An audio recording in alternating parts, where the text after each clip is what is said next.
मुख्यमंत्री डॉक्टर मोहन यादव ने शुक्रवार को भोपाल में Madhya Pradesh IAS association service meet 2025 का विधिवत शुभारंभ किया। इस अवसर पर उन्होंने प्रशासनिक अधिकारियों का उत्साहवर्धन करते हुए कहा कि मध्य प्रदेश प्रशासनिक नवाचारों के मामले में एक प्रयोगशाला की तरह है, जहां के मॉडल्स का अनुसरण दूसरे राज्य भी करते हैं।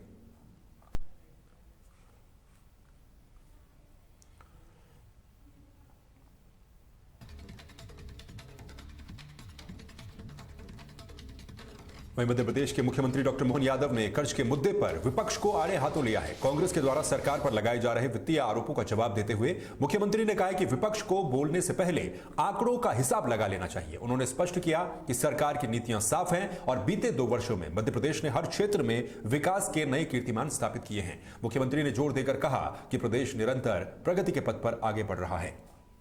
डॉक्यूमेंट्री प्रूफ है, आप देख लेना। हमने अपनी सरकार के गठन से 2 वर्षों में लगभग 14-15% की ग्रोथ रेट से आगे बढ़ रहे हैं। और एक बात आती है अध्यक्ष महोदय, तो बताना चाहूंगा, कर्जा ले लिया, कर्जा हो गया, बजट से ज्यादा कर्जा हो गया। अरे भैया, हिसाब तो लगा लो ढंग से, आप आंकड़े बता दो। 1 साल के अंदर लगभग हमने 82,000 करोड़ अगर लिया है तो 82,000 में हमारा बजट 4,21,000 करोड़ का था। और ये 82,000 में हमने जो आप पुराना कर्जा बता रहे हो, ये आपकी सरकार से लेके पूर्ववर्ती पुराना कोई भी हिसाब रखेगा तो ब्याज भी देना पड़ेगा, मूलधन भी देना पड़ेगा। सरकार तो दलों के साथ बनती बिगड़ती है, लेकिन लायबिलिटी तो वही रहेगी ना। तो हमने तो केवल 82,000 करोड़ लिया है, लेकिन उसके अलावा अगर 4,21,000 में से 82 घटा दो तो ये 3.5 लाख करोड़ कहां से आया अध्यक्ष महोदय? ये हमारी सरकार की नेक नीति है और ये सरकार के 3% के अंदर की लिमिट के अंदर का काम है। ये हमारी अपनी भावना और जो बात है उसको समझ के सीधे सीधे जनता के बीच में लाओ। आप बताइए, बड़े से बड़े उद्योगपति 3% की लिमिट, आज बताओ कोई व्यक्ति बैलेंस शीट लेगा, अगर वो कोई बैंक में अपना ऋण नहीं बताएगा तो आने वाले समय में उसकी ग्रोथ रुक। वहीं मध्य प्रदेश के कृषि मंत्री अदल सिंह कशाना ने राज्य सरकार की उपलब्धियां साझा करते हुए बताया कि साल 2024-25 में किसानों के कल्याण के लिए ठोस कदम उठाए गए हैं। सरकार ने सोयाबीन, चना, मसूर, धान और गेहूं की बड़े पैमाने पर खरीदी की है, जिसके माध्यम से किसानों के खातों में हजारों करोड़ रुपए का भुगतान सीधे पहुंचाया गया है। सोयाबीन, चना, मसूर, धान एवं गेहूं की खरीदी के माध्यम से किसानों को हजारों करोड़ रुपए का भुगतान किया गया है। प्रदेश में प्राकृतिक खेती, तिलहन, दलहन, आत्मनिर्भरता मिशन, राष्ट्रीय खाद्य तेल मिशन, मृदा स्वास्थ्य कार्ड, इनाम कृषि अधोसंरचना निधि और कृषि निर्धारित जैसे क्षेत्रों में भी उल्लेखनीय प्रगति हुई है। इससे कृषि को लाभ व्यवसायी बनाने की दिशा में ठोस कदम उठाए गए हैं। हमारा दृढ़ संकल्प है कि किसान की आय बढ़े, खेती टिकाऊ बने और मध्य प्रदेश।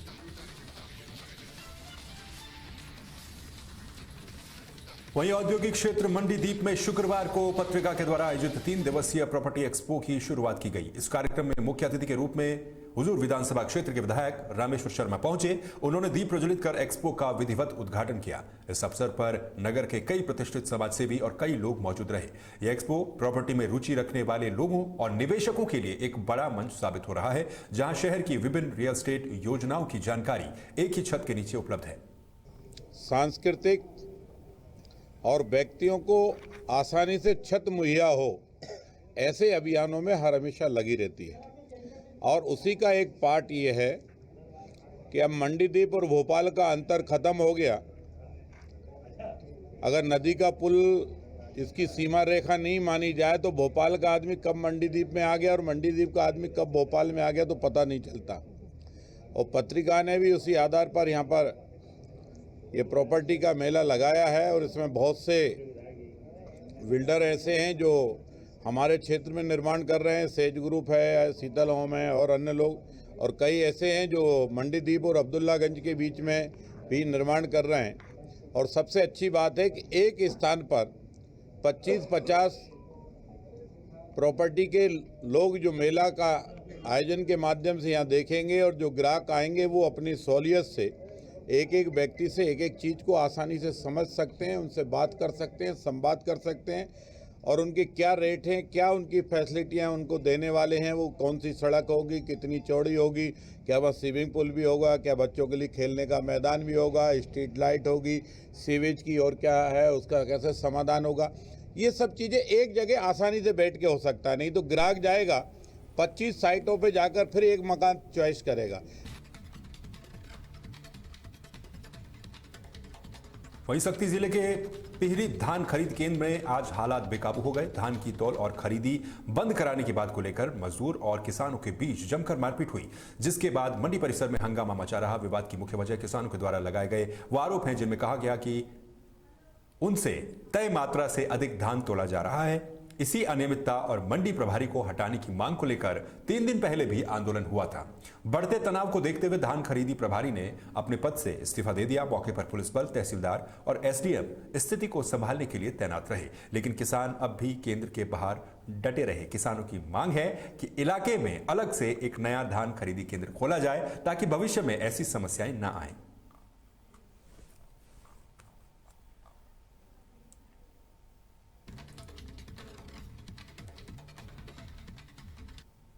वहीं ग्वालियर के विश्वविद्यालय थाना क्षेत्र अंतर्गत पटेल नगर में एक युवक के द्वारा ऑफिस में घुसकर जमकर तोड़फोड़ करने का मामला सामने आया है। दरअसल वृत्ति एसोसिएट्स के संचालक मनोज सोनी, जो बैंक से लोन दिलाने का काम करते हैं, उन्होंने दीनदयाल नगर निवासी रोहित भदौरिया का होम लोन फाइनेंस कराया था। लोन की 95% राशि मिल चुकी है, लेकिन तकनीकी कारणों से 5% राशि रुकी हुई है।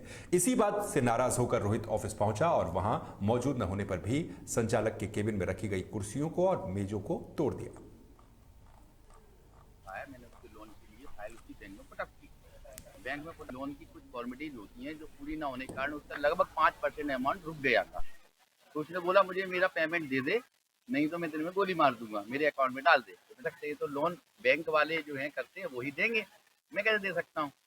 तो उसने आकर कल जब मैं नहीं था ऑफिस में, गैर मौजूदगी में मेरे ऑफिस में एक आवेदक है मनोज कुमार सोनी, उनके द्वारा एक आवेदन विश्वविद्यालय थाने प्रस्तुत किया गया है, जिसमें उनके द्वारा बताया गया है कि वो लोन दिलाने का कार्य करते हैं। एक बंटर होम फाइनेंस करके एक कंपनी है जिसमें रोहित भदौरिया नाम के व्यक्ति को उन्होंने लोन दिलवाया था, जिसमें 95% राशि उनको पहुंच गई थी, 5% राशि उनकी रह गई थी। इसी बात को लेकर के रोहित भदौरिया आए दिन आकर उनके ऑफिस पर गाली गलौज करता है, अभद्र व्यवहार करता है। इसी को लेकर के उन्होंने FIR के लिए जो है थाना विश्वविद्यालय में आवेदन दिया है।